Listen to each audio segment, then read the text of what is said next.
श्री हनुमान जी ने पर्वत ही उखाड़ लिया। चल दिए, भगवान की लीला, आना था लंका, पहुंच गए अयोध्या, रास्ता भटक गए। एक सज्जन बोले हनुमान जी भी रास्ता भटक जाते तो हम लोगों की क्या गिनती। हमने कहा हनुमान जी रास्ता भी भटके तो अयोध्या पहुंचे, अयोध्या पहुंचे, और हम लोग तो रास्ता भटकते तो लंका ही पहुंचते, अयोध्या कहां। श्री भरत जी ने देखा कि कोई आ रहा है। देखा भरत विशाल अति निश्चर मन अनुमान, बिनु फर सायक मारे उचाप श्रवण लगी तान। अरे भरत जी आप तो माला चलाते हो, माला चलाओ, ये बाण काहे को चला रहे हो।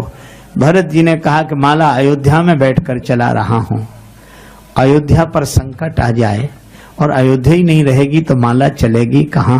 अयोध्या पर संकट आए तब तो माला वाले को भी माला रखकर हाथ में धनुष बाण ले लेना चाहिए।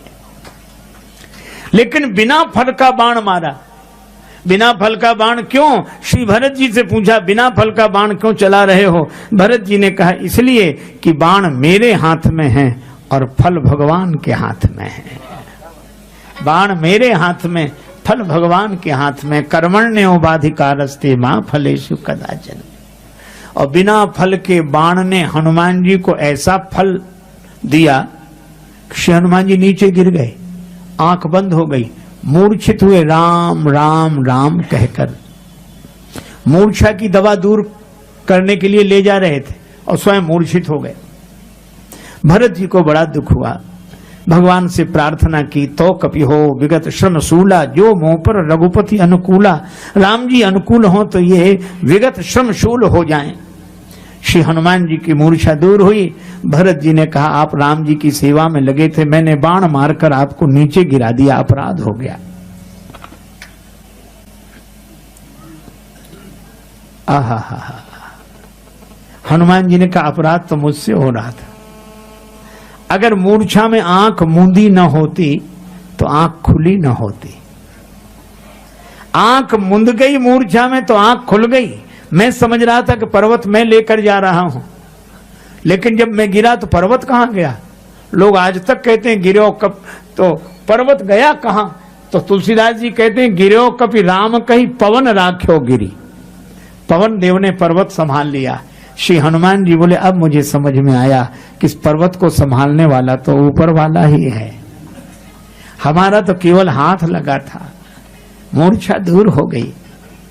और हनुमान जी ने यह भी कहा कि भरत जी भूल मुझसे हो रही थी, आपने बाण मारकर बड़ी कृपा की।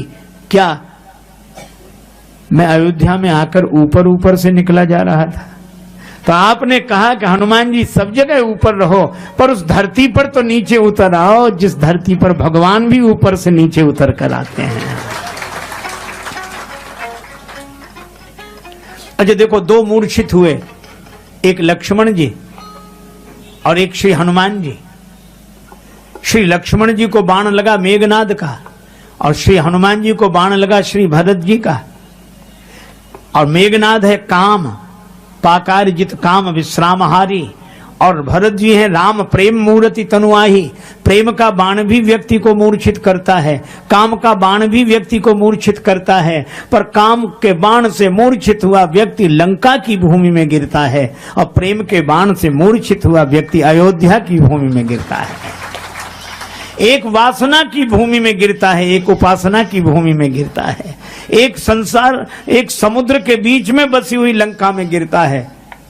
समुद्र जैसा दिखता है स्वाद में वैसा नहीं, संसार जैसा दिखता है अनुभव में वैसा नहीं, पर सरजू जी जैसी दिखती हैं वैसा ही। सरजू जी जहां बहती हो वो प्रेम की भूमि है। श्री हनुमान जी कहते हैं कि मेरा भ्रम दूर हो गया। अब मैं पर्वत लेकर हनुमान जी चले।